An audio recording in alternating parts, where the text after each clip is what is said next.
fantasy championship week. I'm going Bucky Irving as a must start this week against the Panthers. They can't stop a nosebleed. Bucky ran wild against them in week 13. He scored 27. Terry McLaurin versus the Falcons. The Falcons a couple weeks ago against Justin Jefferson and Jordan Addison, they combined for 5 touchdowns and 265 yards. That's playground numbers me and the boys used to do back in the day. Must play him. Cooper Kupp is a must-sit this week. The last 2 weeks, he's become unplayable. Flex play of the week, Keenan Allen. He has a hot hand right now. He's the most targeted player the last 2 weeks in fantasy.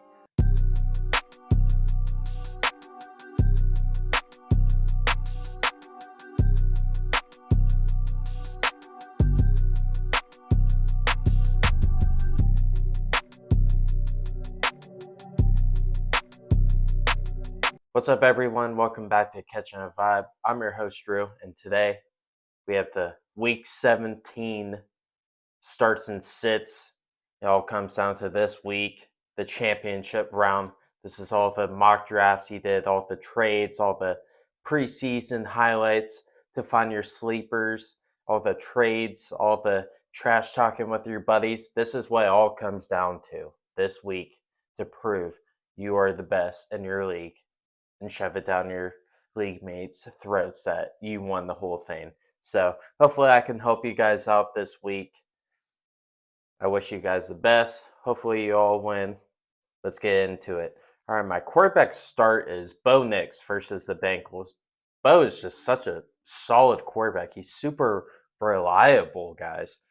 I think he has a bright future with the Broncos with Sean Payton as his head coach. We've seen Sean Payton coach Drew Brees, a legend. He's a quarterback guru. He has some good weapons around him. Cortland Sutton, he has a good running back committee. All those guys can do different things that bring stuff to that offense. Now he plays the Bengals. The Bengals defense has been trash all year, except for last week because they played the Browns, and Dorian Thompson-Robinson is not a starting quarterback, guys. He is not good at all. If you watch the game, you know how bad he is. The Bengals defense is 28th in total defense, 26th in passing defense, and 28th in scoring defense. They're at the bottom of pretty much every rating for defenses. That's how bad they are. So I could see this being a high-scoring game, and there's a lot at stake for both these teams. The Broncos need to win one game to get into the playoffs, and the Bengals, they need to win both games to have a chance to make the playoffs. So I see this being a high-scoring, fun game to watch on Saturday. So I think Bo Nix could do a lot this weekend, score a bunch of points for you guys. So you have to play him. From week 10 to 15, the Bengals have allowed 30 points per game. So my quarterback sit is Aaron Rodgers versus the Bills. He's looked pretty good the past 2 weeks, and last weekend he stunk it up. The Jets' offense is just bad. They had 321 yards on offense, and they only scored 9 points. They only got 1 touchdown last week against the Rams, and the Rams' defense was 23rd against quarterbacks. So you think he has a favorable matchup, he might put up numbers, and he didn't. On third down, they only converted 38% of the time. I just have a feeling the Bills are just going to smack the Jets because the Jets have nothing to play for, guys. They've been out of the playoff contention since week 10. There's too much drama centered around the Jets for me to think, oh, Aaron Rodgers could pop off this weekend. The weather is supposed to be crappy. I don't see Aaron Rodgers playing well against the Bills, especially in the fantasy championship. You do not want to play Aaron Rodgers in the fantasy championship. All right, my running back start is Bucky Irving versus the Panthers. Bucky was running wild against him in week 13. He had 25 carries for 152 yards and a touchdown. I think this guy could possibly score the most points in this weekend. Panthers, the last 6 games, have allowed 100-yard rushers in all of them. And backs have great days against them. Bucky, week 13, he had 27 points against them. They allow 170 yards rushing a game, 19 touchdowns on the year. And I think that I really like about this matchup is Rachaad White. He fumbled, cost the Bucs the game against the Cowboys. So we could see him in the doghouse, and they've been going 50-50 all year. I could see them switching it. Bucky gets 60, maybe even 70% of the snaps. So I think that gives Bucky high upside to pop off this weekend again. And Bucky's he's super efficient. If you just watch his games, he's never getting a negative place. He's always getting 3 or 4 yards, and he can hit that home run play. So I really like Bucky against the Panthers this weekend. Rico Dowdle versus the Eagles. The Eagles defense is really great. They've been fantastic this year. They are ninth in rushing defense, and the Eagles defense has not allowed a 100-yard rusher all year. And they only allow about 18 points per game, which is fifth in the league. And week 10, when Rico played the Eagles, he got 12 carries for 53 yards. If you have your running back scoring 5 points in the championship, you are going to lose. Flat and simple. You can't have guys scoring 5 points in their lineups. The Eagles allowed the second fewest yards to running backs. So that's another reason to be cautious to play Rico Dowdle. Now, if Jalen Hurts misses the game, he could be a little better play, like a flex play. I would feel more comfortable playing Rico at the flex if Jalen Hurts doesn't play, because Kenny Pickett is not going to beat the Cowboys.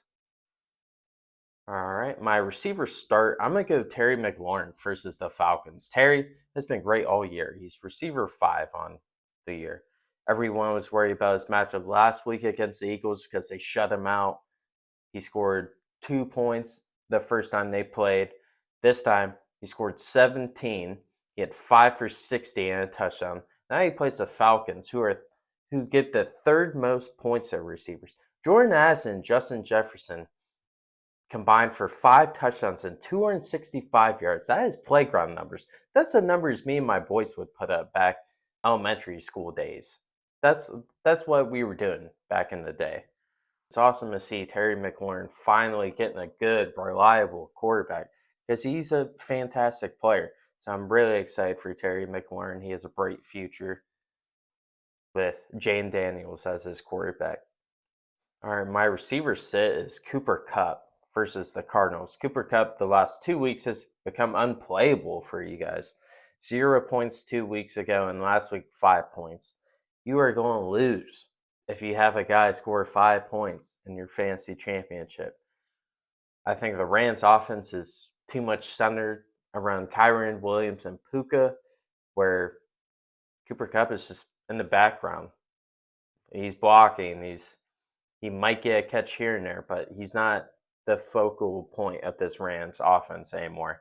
Kyron's getting about 25 carries a game. Puka's getting at least 9 targets a game. The Cardinals secondary hasn't allowed a receiver to have 100 yards in a game since November 3rd, and it was against Roma Dunze, of all people.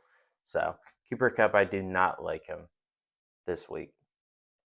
All right, my tight end start, Jonnu Smith versus the Browns. Jonnu just has such a safe floor, guys. I want to play it safe here for your championship. I don't want to be the reason you lose your fantasy championship. So Jonnu Smith, Dolphins offense is not what they were last year. It's all about the short throws, check downs to Achane and Jonnu Smith. I saw a stat that the Dolphins were first in plays over 20 yards. Then this year, they're dead last. That's just how different they are from last year. Jonnu, he's finished as tight end 2 in 4 weeks, in top 10 in 7 weeks.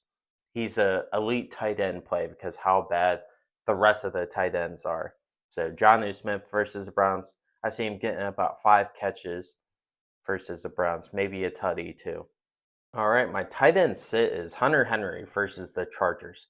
The Chargers have been phenomenal against tight ends. This is tight end rooms too, this stat.